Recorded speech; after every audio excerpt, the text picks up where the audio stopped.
Hello friends. So in this session we are going to discuss about language fundamental, programming language fundamental. In language fundamental, we will be talking about the set of character that can be used.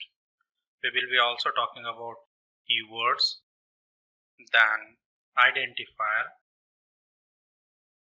After that, we will be talking about data type. What are the types of data that we can use? Variables. What are the variable? How to use all those topics.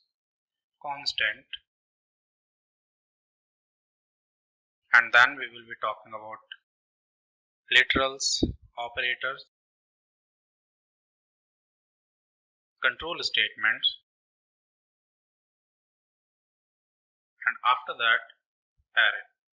So these are the topics we are going to cover in this programming language fundamental. So let's think about character set. So what is the character set? It is nothing but what are the characters allowed in Java programming language. So we have alphabet like uppercase alphabet from A to Z, as well as lowercase alphabet from A to Z. These are the alphabets that we have, and all alphabets are allowed in the programming language. Next, we have digits,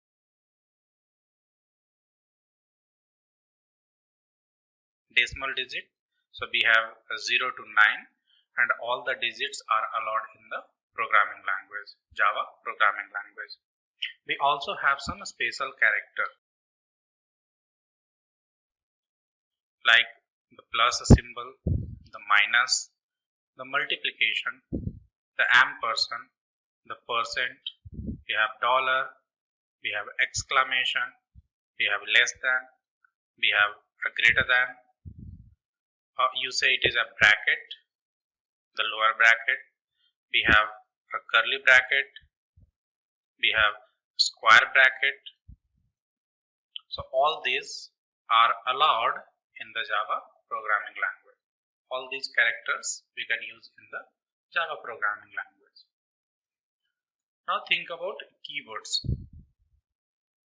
So basically keywords are a simple English word. These are the English words that we can use in the programming language. These words are predefined. The meaning of these words are predefined. Means whatever keywords we are going to talk about, all these keywords, all the words have a predefined meaning in the Java programming language. And since the meaning is predefined, we cannot change this from one program to another program. The meaning of these keywords cannot be modified, cannot be changed, cannot be altered from one program to another program. It is fixed. Keywords are also called as reserved words, and all the keywords that Java programming language have are in lowercase. It is always in the lowercase character. Now we cannot use keywords for identifiers like user-defined identifiers, variables, methods, classes, or any other purpose. User-defined. Since the meaning is predefined, so we cannot define the new meaning for these. Next, we have some kind of words, true, we have false, and we also have null. So these are the words not defined as keyword but also reserved.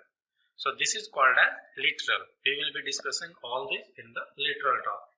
So we have three words, say true, we have false, and null. These are not the keyword actually, but reserved as the literal, and it cannot be used for our own purpose. In JDK 1.4, that is Java 2.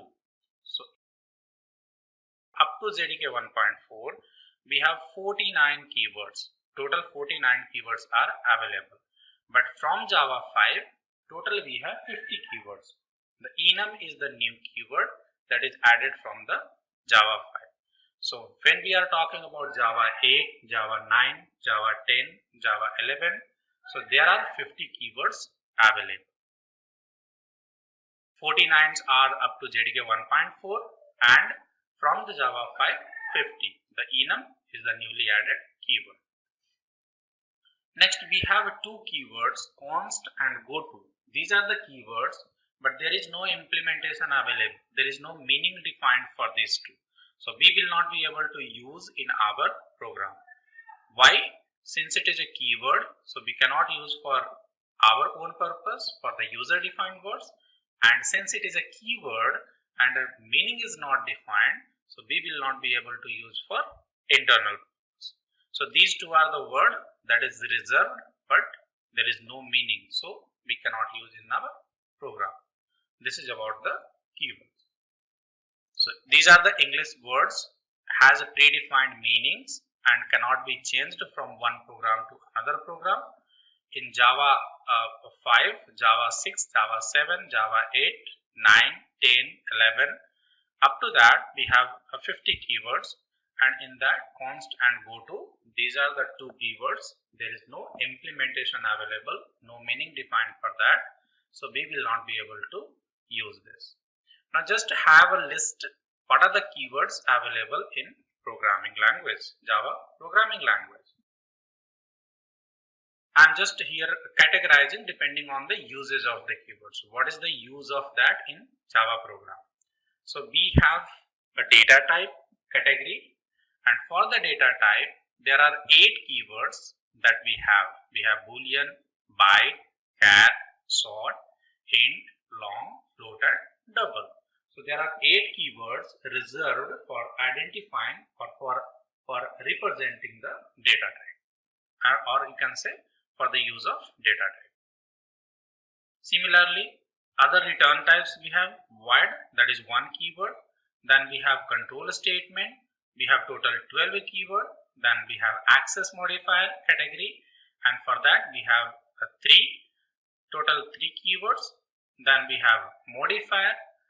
We have total 9 keywords in the modifier. We have class and object for the purpose of class and object. So we have total 9 keywords.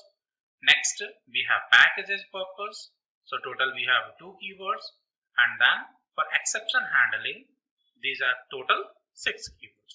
So there are 6 keywords that we have for exception handling and total 50 keywords. Now in this, the const and goto, these are the 2 keywords that cannot be used because meaning is not defined, and enum is the newly added keyword from Java 5. So these are the total 50 keywords we have in Java programming language with the purpose.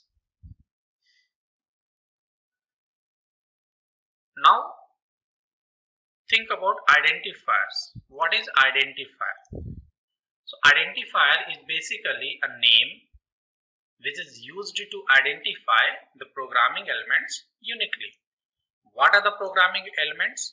The programming elements can be a class, can be a method, can be a variable, it can be other purpose, it can be a label, it can be interface, it can be enum, a number of elements can be defined. So when we are talking about a program, when we are writing a program, we need to write some class, we need to write some methods, we need to write some variables, some constants, all etc. etc. And for these we need to give some name. So those names are called as identifiers. It is also called as user defined identifiers or user defined words. Now when we are going to give the name, we must have to follow some rules. There are some rules provided, there are some rules defined to write the name, to write the identifier. What are those rules? So the first rule is identifier can contain any alphabet, any digit, and 2 special symbol, the dollar and the underscore. So other than this, there is no other character that can be used as the identifier. In that, the first character of the identifier must be either alphabet or a dollar or the underscore. Means the digit cannot be the first character of the identifier. You cannot start one identifier with the digit. You can start with alphabet, you can start with a dollar or underscore as well, but not with the digit. Next, the keywords. Whatever we have seen, the reserved word, the list of the word that is reserved, those cannot be used as the identifier. So in Java, there are 50 keywords available and you cannot use those keywords for your own purpose. Remember, all the keywords are in lowercase character. So now just some of the valid identifiers here I am mentioning is employee. So all alphabets we are using, upper and lowercase. Int. Actually, if you remember, the int is a keyword available in Java, but I should be in lowercase. And here I am using I in uppercase. It is not recommendable to use int, but yes, it is a valid identifier. Get details, employee email, net salary, underscore we are using. So these are the valid identifiers that we can use. Like this, you can use any name, but you must follow the rules. It can contain alphabet, digit, two special symbol, that is dollar and the underscore. The first character can be alphabet, dollar or the underscore, but should not be a digit. And keywords cannot be used for your own purpose, cannot be used to define the identifier. So some are the invalid identifiers are like first class. So we are starting with digit, it is invalid.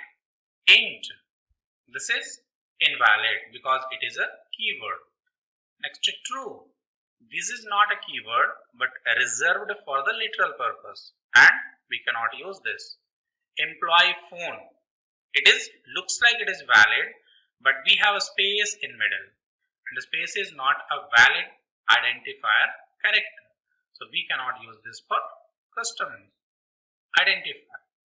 Employee details, this is a valid except the hyphen symbol. So we have hyphen, that is not a valid character for the identifier. So these are the invalid format of the identifier. So when we are giving the name for the class, for the methods, for the variables, anything, then we must have to follow this rules. These are the rules you have to follow. If you are not following this, if you are violating this, your Java compiler will report the error for you. Now there are some recommendations that we have to follow. That is, when we are going to give the name for the variable, then we should be using the characters with the lowercase, like email, like phone. So these are the lowercase character we are using for giving the name for the variable. But what if you have more than one words in the name? Say student email or student home address. So when we have multiple words, then from the second words onwards, each character, the first character of each word should be in uppercase. This is called camel case character or camel case.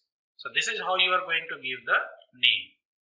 If you are giving the name for the variable, if the identifier you are using, that is for variable, then all the characters should be in lowercase. When you have multiple words for the name, then from the second words onwards, the first character of each word should be in uppercase. Remaining all the characters should be in lowercase. This is the recommendation for giving the name for variable. Similarly, if you are giving the name for a constant, we will be talking about variable constant in the later session, but just the recommendation. So if you are giving the name for the constant, all the characters should be in uppercase. Like let's say I am giving some CT, that is the constant. So I am giving the name in the uppercase. If it is having more than one words, say employee CT, then you have to separate that using the underscore. So this is how you are going to give the name for the constant. All the characters should be in uppercase. If more than one words, then the words should be separated with the underscore symbol. This is the recommendation for giving the name for constant. If you are giving the name for a class, or it can be an interface, it can be annotation, or it can be enum, anything. If you are giving name for any of these type, then first character of each word should be in uppercase and the remaining characters should be in lowercase.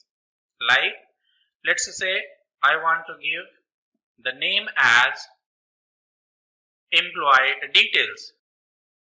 There is a class, that name I am giving as employee details. So in this, the first character is uppercase, first character of each word in uppercase, remaining all the characters should be in lowercase. Like employee, E, uppercase, next details, D, uppercase, remaining all the characters should be in lowercase. So this is how the recommendation should be followed. If you are giving the name for a method, then you have to follow the camel case character. The camel case is how we are giving the name for variable. All the characters should be in lowercase. If more than one words, then the first word, the first character of each word from the second words onwards should be uppercase. The remaining all characters should be lowercase. So camel case means all the name we are going to give in the lowercase. Say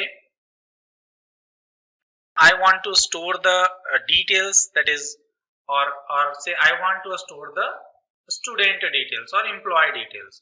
So I am going to say store employee details.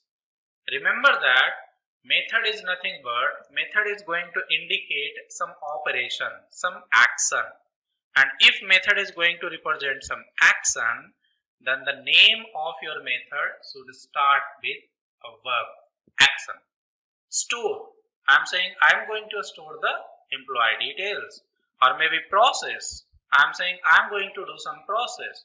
Maybe save data, I am saying that I am going to save some data. Maybe I am saying get data, I want to get some data. Maybe I am saying delete data, I am going to delete some data. So the name, you have to follow the camel case character, but starts with a verb. This is how the recommendation should be followed when we are going to talk about the identifiers. So there are some rules that has to be followed, mandatory. If you violate the rule, it will be a problem for the compiler and you will get the corresponding error message. So we have some rules for the identifier you must have to follow, and we have some recommendation that should be followed. It is best practice to follow the recommendation while giving the name for the identifiers. Next, we have a data type. So what is the data type? The name itself indicates data and the type. Means it is going to represent the type of the data that we will be using or we are going to use in the application. So data type is basically, it is going to represent which type of data or what type of data you are going to use in the programming language. Data type also represents the memory space required. So when we are talking about the data type, one is the type of data that we will be using in the application and memory space required for the data. So how much memory space required for storing that data, for using that data, that also will be decided by the data type. So when we are talking about a Java programming language, we have various data type and category for the data type. So like when you think about the category of the data type, we have primitive data type, you say as basic data type, and then we have user defined data type. User defined means defined by the user. Now in the primitive we have a boolean type and then we have the numeric type. Boolean type means just going to represent some boolean values, kind of possibilities. It is yes or no. So in the boolean we have the data type that name is boolean, and again for the numeric type we have different category. One is the integral type, another is the floating type. Integral means without decimal part, floating means with decimal part. In the integral we have unsigned. Unsigned means there is no negative value, only the positive value, and then we have signed. In the unsigned, the type you can say as char type, and signed we have four data type: byte, we have sort, then we have int, and then long. So these are the four types for the signed int val, integral val. Next we have floating type. In the floating we have two data type, float and the double. So these are the primitive data type that we have. Last if you see, boolean, char, byte, sort, int, long, float and double. So these are the primitive data type we have, basic data type we have. Next, user defined data type. In the user defined data type, we can define as a class, or it can be defined as interface, it can be defined as enum, annotation, or some array. So we will be talking about this in the later session. So this is about your data type. Now for each data type that we have in Java, there is a size defined, there is some value defined, predefined values we can say, default values we can say, and then we have some range depending on the size. So for the boolean, you can imagine that it is using 1 bit of memory, that is 1 bit representing either 0 or 1. If it is 0, then it is false, and if it is 1, it is true, but the size is not defined. So for the boolean, we have the default value as false, and then minimum value or maximum value. So for the boolean, we have only two possibilities, either true or false. There is no other possibilities for the boolean in Java. Next we have a byte type. For the byte, 1 byte memory space will be used, that is 8 bit. The default value is 0. So you can think like a default value. When we allocate the memory in Java using the data type, by default all the bits of that value will be 0. All the bits will be 0. The whole memory will be 0. So for each data type the default value is 0 itself. So for the byte, we have 1 byte memory, that is 8 bit. The default value is 0 and the minimum value is -128 to the maximum value is 127. That is, if we have a byte, it is signed. Signed means it can be positive or can be negative. So if it is storing negative, it will go up to -128, and if it is storing positive, it will be up to 127. How this size is calculated, we will see in details. Next, char. Char is called as unsigned. It required 2 byte memory, that is 16 bit, and the default value is 0. Now char has a different representation. So when we think about the ASCII, the 0, all bits will be 0, and in the case of Unicode, it is /u and 0000. This is the Unicode for 0. The minimum value is 0 and the maximum value is 65,535. That is 2 to the power 16 minus 1. That is the maximum range of the 2 byte. That is for correct. Next, sort. Sort, 2 byte memory required, that is 16 bit, but it is signed. Char is unsigned and sort is signed. Char required 2 byte, sort also required 2 byte, that is 16 bit, but the range if you see, that is differ. Char means it required only positive value, it represents only positive value, so 0 to 65,535. Sort means we have minus 32,768 to 32,767.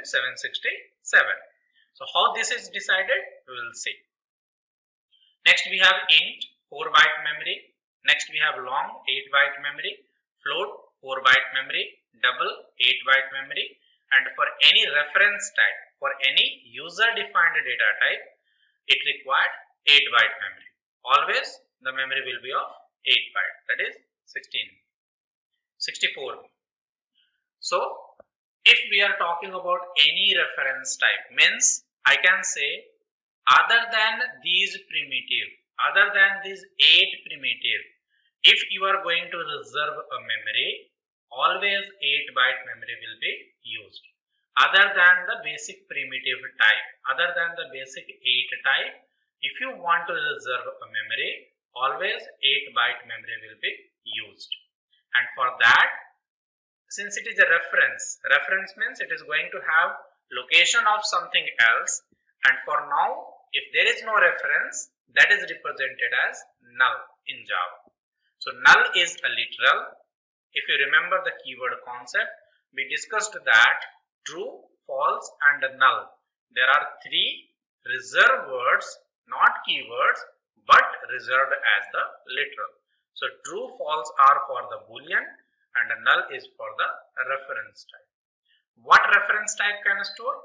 It can store the reference or the address of the corresponding type object. So this is about the data type. So this is the 8 data type, and other than that, everything will be a reference type.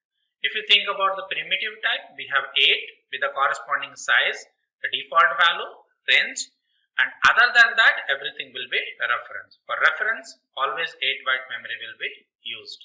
The default value for reference is null, always, and it stores the reference or the address of the corresponding object. So this is about the data type.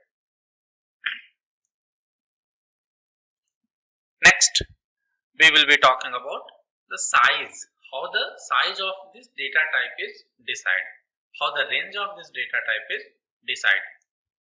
So think about the size of the data type. So we have number system to represent the values, to represent the number, we have the number system. Now in this number system, we have a 0, that is the center of the values, and then we have some positive value and some negative value. So there are some positive value and there are some negative values. So from the 0, if you see, we have 1, 2, 3, 4 like this positive value up to infinite, and then we have -1, -2, -3, -4 like this, all the negative value up to negative infinite. Now these numbers, these values can be represented in a different way. We are talking about Java programming language, and we will be discussing on the basis of Java programming language. So these numbers, these numbers can be represented in the following ways. First is binary number system. So binary number system means we have base 2, means only 2 digits are used to represent everything, every value. Only 2 digits will be used to represent the values, and that's why the base is 2. Next we have octal number system. For the octal number system, the base is 8. So 8 digits will be used to represent all the possible values. Whatever values you want to represent, if you want to represent in the octal number system, only 8 digits should be used. Using these 8 digits, you can represent any value in the octal number system. Next, we have a decimal number system. That is the common number system we are using. Total 10 digits we are using from 0 to 9. So these are the 10 digits we are using to represent the decimal value. Next, we have hexadecimal number system, where total 16 characters can be used. 16 unique characters can be used to represent the values. In those 16 unique character, we have 0 to 9 and then A to F. 0 to 9 digit and then from 10 onwards, that is A to F. A, B, C, D, E, F. So total 16 digits can be used. 0 to 9 to represent the 0 to 9 value, and then A is equivalent to 10, B is equivalent to 11, C is equivalent to 12, D is equivalent to 13, E is equivalent to 14, and F is equivalent to 15. So 0 to 15, total 16 unique characters. Now binary representation we are talking about. We will be talking about the size calculation. So I am going in that. So we have signed value. Signed means it can be a positive value or can be a negative value. But unsigned means only the positive value. Now signed value. When we are talking about a signed value, signed means it is going to represent positive and negative both.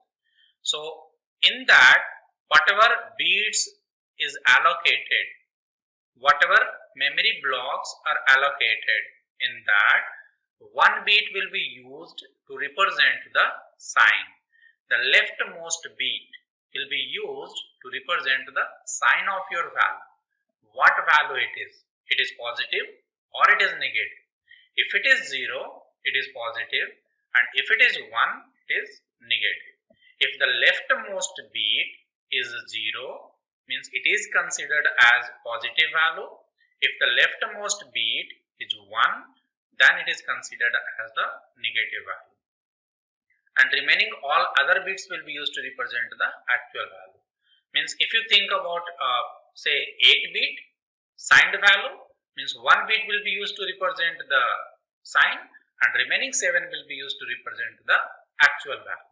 So we have 0 for positive and then 1 for negative. So if you think about the sign, then the leftmost bit will be signed bit, that is 0 or 1. If it is 0, it is a positive value, and if it is 1, it is a negative value. In the case of unsigned, there is no concept of sign. All the values what we are going to represent are positive value. So here all the bits are used to represent the positive value. So this is the difference between signed and the unsigned. If I have 8 bit signed, means we can represent positive and negative both. But if I have 8 bit unsigned, means only positive value. If I have 16 bit signed, means positive and negative both. If I have 16 bit unsigned, means only the positive value. So now think about the signed bit. If I have a 2 bit memory, then 0 is representing, the leftmost 0 is representing the positive value, and then leftmost 1 is representing the negative value. But in the case of unsigned, everything is positive. If I have 3 bit, then we have 0 leftmost 0. In the case of unsigned, the leftmost 0 is the positive and the leftmost 1 is representing the negative. But in the case of unsigned, everything is positive value. Similarly, 4 bit, 5 bit, 6 bit, n number of bits. So in the case of signed, the leftmost bit is representing the sign of your value. If it is 0, then positive. If it is 1, then negative. Now how this binary to decimal will be converted? If you have some binary value and you want to understand what is the actual decimal value. So think that we have 4 bit. We have 4 bit value and it is a positive value. So first identify the position of the bit. 0th position, 1st position, 2nd position, 3rd position. So this is the position of the bit. And then we say total bits. Total number of bits is 4. Next, since it is binary, so the base of the value is 2. The base of the binary number system is 2. Means only 2 digits are used to represent whole value. Now how to convert into decimal? So you got the position of each bits, you got the total number of bits. Now start calculating and getting the actual decimal value. So you identified the beats position, the total number of beats, the binary base is 2, then start getting the value. So the calculation is the beats into the base to the power number of beats minus 1, number of beats minus 2, number of beats minus 3, number of beats minus 4, like that it will go. So in this case we have total 4 beats. So the positions are 0, 1, 2 and 3. So now we are starting from the left side. So we have 0 into 2 is the base of the binary value and to the power 4 minus 1, that is 3, or you can say the position itself, the beat position. So 0 multiplied by 2 to the power 3, it is for the third position. 1 multiplied by 2 to the power 2, it is for the second position. 0 multiplied by 2 to the power 1, that is for the first position. 1 multiplied by 2 to the power 0, that is for the 0th position. So 0, that is your actual beat, multiplied by the base to the power position. 1 multiplied by the base to the power position, beat position. 0 actual value multiplied by 2 to the power 1, 1 is the beat position and 2 is the base of binary number system. So this is how from binary to decimal will be converted. So we got the value, that is 5. 0 into 8 plus 1 into 4 plus 0 into 2 plus 1 into 1, that is 5. So if I have a binary value called 0101 positive value, then it is representing the value as 5. Its actual decimal value is 5. Or you say if you have the value 5, then this is how you are going to represent the binary. So for the binary 0101, the decimal value is 5. Think in other values. Think for the other number of bits and other values. So for 0011, binary to decimal conversion and the actual value. So we have the beats position and then we have the number of beats, we have the base of the value, then start calculating. Similarly for 0111, we have the actual value 7, 1101, the actual value is 13, 1011, the actual value is 11, and then we have more beats. So for the concept remains the same. So we have total 7 beats. Now we have total 7 beats. For the 7 beats, this is the corresponding value with the binary representation. So this is how you are going to get the decimal value for the corresponding binary. This is binary to decimal conversion. Now think about the signed value, that is positive and negative both. So if I have positive value, I have negative value. A 0, the leftmost beat, means it is positive. 1, leftmost beat, means it is negative. So now, but remaining beats are same. If you see, total number of beats are 4. In that, the remaining beats are 101. The leftmost bit is 0 and 1. 0 means positive, 1 means negative. So what is the corresponding decimal value for this? So now think about this. The 0 is positive, but you can calculate 0 into something. The result will be 0 only. So we have the beat position, the first beat, second beat, third beat. 0th position, first position, second position and third position. Total number of beats are 4. So 0th position, first position, second position and third position. Now we are calculating the decimal value. So this is positive value. We have already seen this. 1 into 2 to the power 2, second position. 0 into 2 to the power 1, the first position. 1 into 2 to the power 0, that is the 0th position. So this value is 5. 101, that is the 5 value. We got the decimal value from the binary for the positive. Now think about the negative. If I have 1, that is the sign bit, and then 101, can I say it is representing the value as -5? Can I say like that? Let's find out. So when you are talking about the positive value, if you have the positive value in the binary and you want to convert to decimal, we have seen this concept. Now, when you want to find the actual decimal value for negative value, then you have to find the 2's complement and then get the actual value. This is not representing the actual value.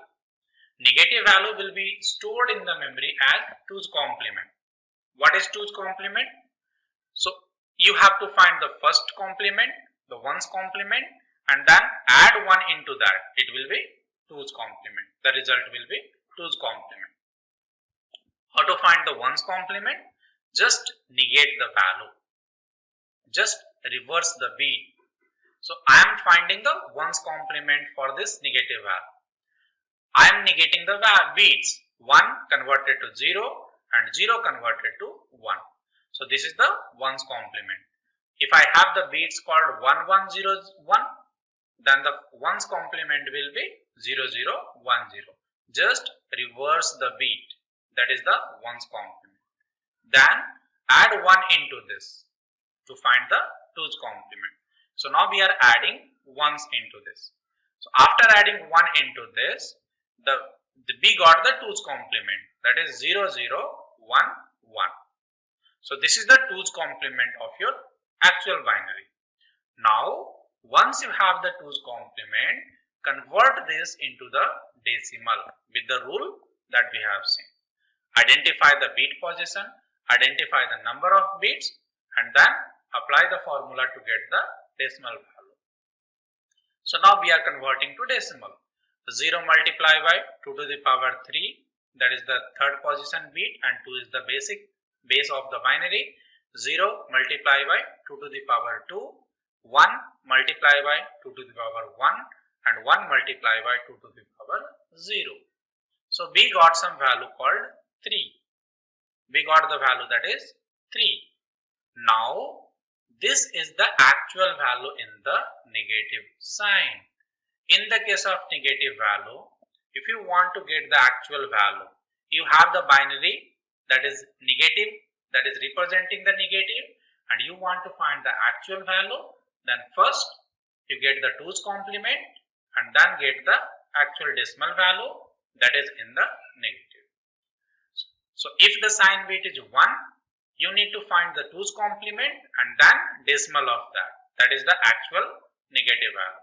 If the value is positive, you just get the actual decimal. You don't have to get the 2's complement.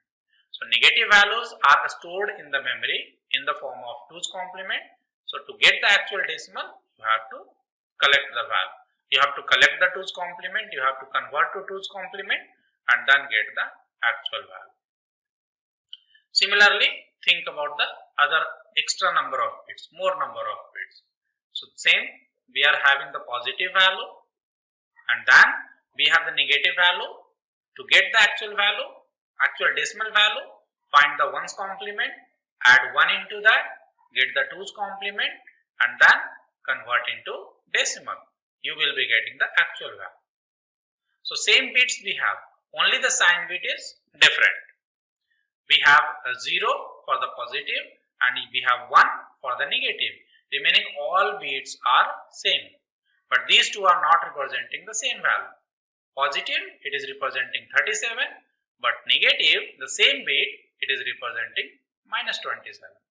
This is how you can find the decimal value for the binary in the case of positive and in the case of negative. Now how the bits and the range is calculated. So if I have 2 bits, think about the sign, think about the positive and negative both. So if I have total 2 bits, in that 1 bit will be used to consider to represent the sign. So only 1 bit we have remaining to represent the actual value. 2 bit One bit will be for sign and then one more bit will be the actual value.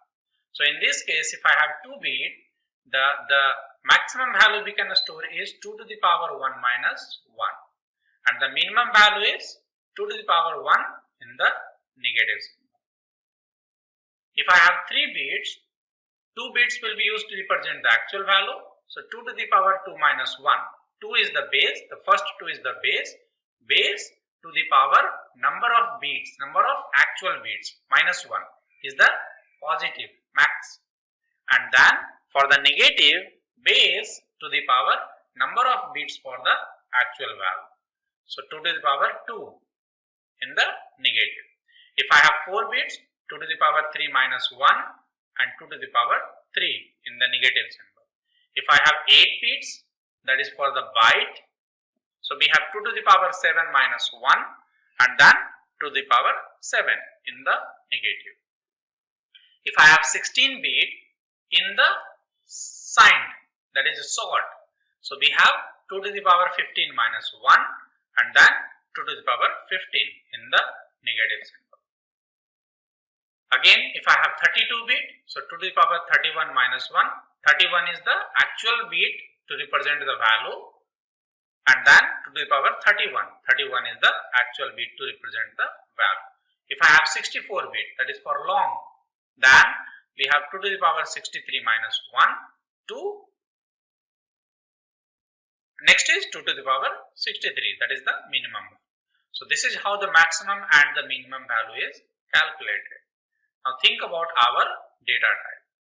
If I have 8 bit, then 2 to the power minus 2 to the power 7 to 2 to the power 7 minus 1. If I have 2 byte, that is 16 bit, so minus 2 to the power 15 to 2 to the power 15 minus 1.